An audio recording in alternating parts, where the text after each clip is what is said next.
E olha só, com fala populista e ideológica, Lula discursou na Assembleia da ONU e ratificou a posição do Brasil diante das grandes potências mundiais. Somos um anão diplomático. Na casa do anfitrião, defendeu ditaduras e grupos terroristas, reforçou a tese de genocídio em Gaza, criticou sanções impostas pelos Estados Unidos, assim como gastos militares. Também falou da lisura do processo que condenou o Jair Bolsonaro. Com a palavra por quase 20 minutos, Lula, diante de Marco Rubio, ainda teve a coragem de defender a censura e a regulação das redes sociais. Para falar sobre o discurso de Lula e os impactos da comunidade internacional, nós vamos acionar, claro, nosso querido correspondente internacional, Ivan Kleber, que já está aqui conosco no telão. Ivan Kleber, boa tarde, seja muito bem-vindo ao Jornal da Oeste, segunda edição. Boa tarde, Geisiane, uma saudação especial a toda a nossa audiência do Jornal da Tarde da Revista Oeste. Isso mesmo, Geisiane, ficou a sensação que parecia mais um discurso de propaganda eleitoral do que a importante participação do Brasil na abertura dos trabalhos da ONU. E teve um ponto importante que você trouxe, a questão do secretário de Estado Marco Rubio. Ele estava presente, como você bem lembrou, e Marco Rubio não aplaudiu o discurso de Lula. Dentro disso, Lula trouxe essas questões, indo na contramão, principalmente, dos parceiros históricos do Brasil, Estados Unidos, não é? E ele começa o discurso atacando a administração Trump, sem citar a administração Trump e sem citar os Estados Unidos. Mas ele esquece de abordar pontos importantes. A questão da COP, por exemplo, em Belém, nós sabemos da crise que os países estão enfrentando para encontrar hospedagem lá. Acreditava-se que ele pudesse abordar esse assunto e, de alguma maneira, aproveitar o espaço que ele tinha para trazer segurança a esses países. Obviamente que isso não aconteceu nesse discurso cheio de contradições. Agora, Geisiane, eu disse que ele atacou a administração Trump, atacou os Estados Unidos, já no início do discurso ele fez isso, falando a palavra soberania várias vezes, quase que como uma extensão daquele artigo que ele publicou no jornal New York Times. Agora, você vai concordar comigo que uma coisa é publicar um artigo no New York Times, outra coisa é abrir a 80ª sessão da ONU com toda a tradição e responsabilidade que exige do cargo de ser o presidente do Brasil. Mas nós vamos ouvir ele aqui já no início, então, no começo, atacando por tabela, e sem citar os Estados Unidos, e como você bem lembrou, a questão do processo do ex-presidente Bolsonaro. Em todo o mundo, forças antidemocráticas tentam subjugar as instituições e sufocar as liberdades.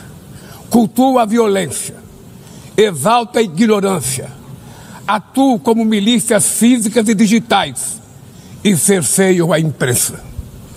Mesmo sob ataques sem precedentes, o Brasil optou por resistir e defender sua democracia, reconquistada há 40 anos pelo seu povo, depois de 2 décadas de governos ditatoriais. Então ele fez esse discurso, repare que ele fala de ataque às mídias, às imprensas, mundo afora. Como nós sabemos, recentemente, inclusive, um órgão de imprensa no Brasil recebeu um comunicado de que poderia ser encerrado. Lula fecha o olho para essa questão do Brasil e tenta, de alguma maneira, tirar o foco, não é mesmo, Geisiane, do Brasil. Depois, ele traz também a questão das redes sociais, que esse é um ponto muito importante, a regulação das mídias sociais, que está no cerne das negociações, por exemplo, dos Estados Unidos com o Reino Unido e também com a União Europeia. Nós podemos disponibilizar também esse trecho, por gentileza.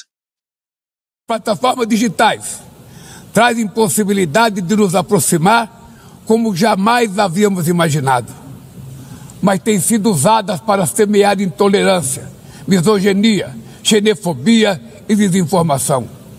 A internet não pode ser terra sem lei.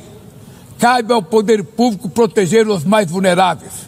Ataques à regulação servem para encobrir interesses escusos e dar guarida a crimes como fraudes, tráfico de pessoas, pedofilia e investidas contra a democracia.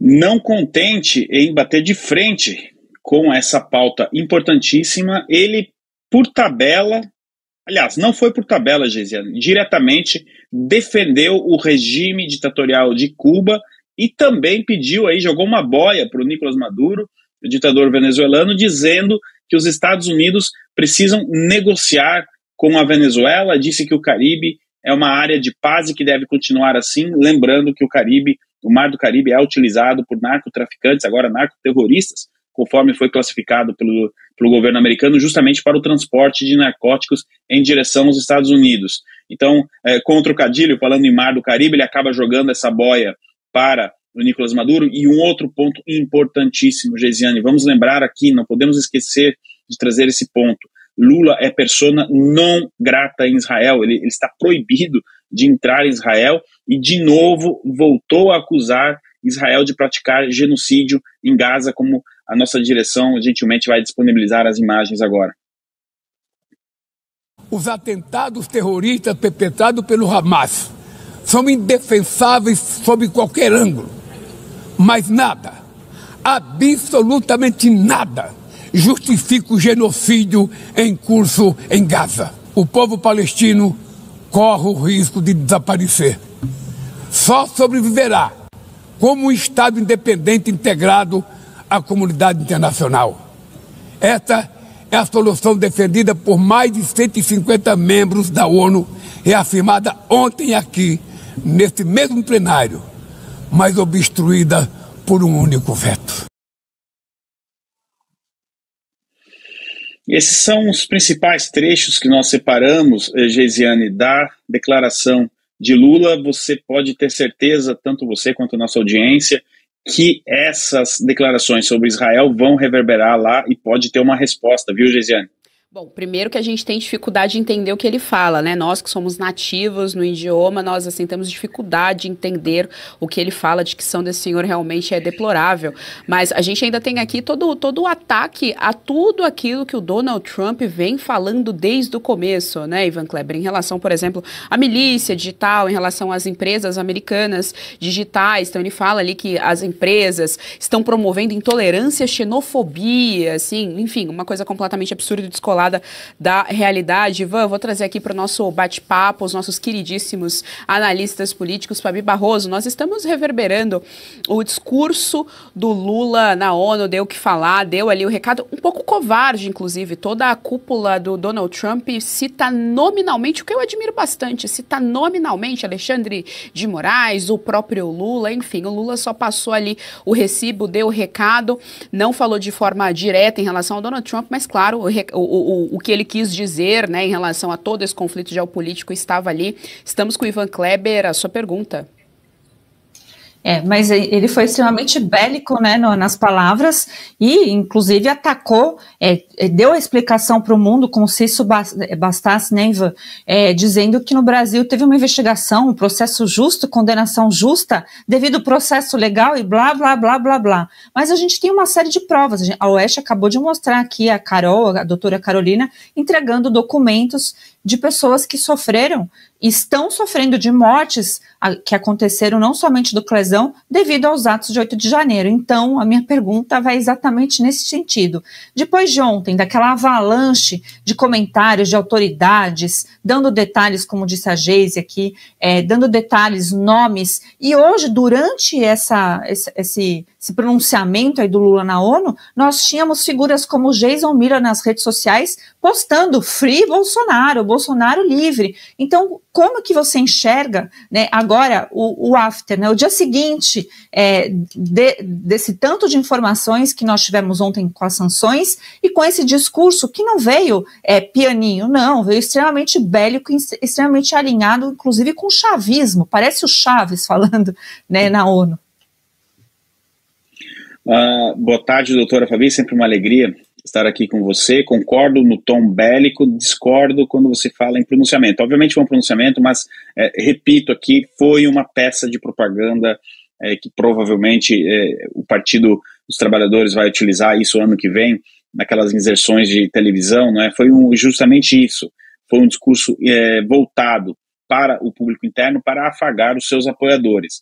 Tem um ponto interessante, doutora Fabi, que diante da sua explanação me veio em mente, se a ideia era justamente atacar o governo Trump e fazer uma defesa do governo Lula diante de todo esse ataque à soberania brasileira, por que ele não abordou os pontos tratados por Donald Trump nas cartas de julho? Mas eu vou um pouco mais além, serei aqui um pouco mais específico e técnico. Tenho certeza que a nossa audiência sabe do que eu estou falando. Por que ele não abordou os pontos da seção 301? Por que ele não disse aos demais líderes, aos demais presentes ali no edifício da ONU, que os Estados Unidos estão fazendo uma investigação sobre as relações comerciais do Brasil e dos Estados Unidos? Ali teria sido uma oportunidade, já que a ideia era jogar no ataque, né, com esse tom bélico, como a doutora Fabi muito bem colocou, ali teria sido essa oportunidade para ele fazer a defesa e explicar tecnicamente por que ele é contrário a esta ação. Ele também, de maneira covarde, e eu concordo aqui com a doutora Fabi, por que não citar o nome dos Estados Unidos, sendo que o edifício da ONU fica nos Estados Unidos?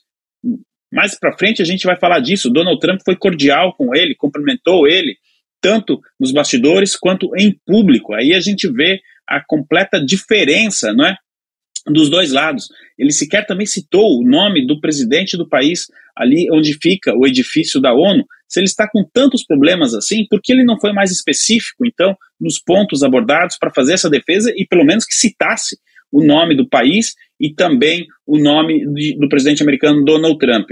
Sobre o day after, né, o dia seguinte a tudo aquilo que nós vimos ontem, eu acredito que não muda nenhuma vírgula. Obviamente que o Marco Rubio, o secretário de Estado que estava ali acompanhando, deve ter tomado suas notas do discurso do presidente Donald Trump, do presidente Lula. Talvez por isso ele não tenha aplaudido o Lula, porque ele estava anotando ponto por ponto, e pode ter certeza que, na minha opinião, doutora Fabi, não muda uma vírgula o entendimento do governo americano em relação ao establishment brasileiro de ontem para cá. As ações que devem ser tomadas serão tomadas, e se o governo brasileiro, se o establishment brasileiro continuar recusando a entrar nos pontos abordados por Donald Trump, a crise ela tende a se agravar ainda mais. Geisiane, eu devolvo para você. Você gostou desse conteúdo? Então compartilhe, dê o seu like, não se esqueça, viu? Aqui no canal da Revista Oeste tem muito mais.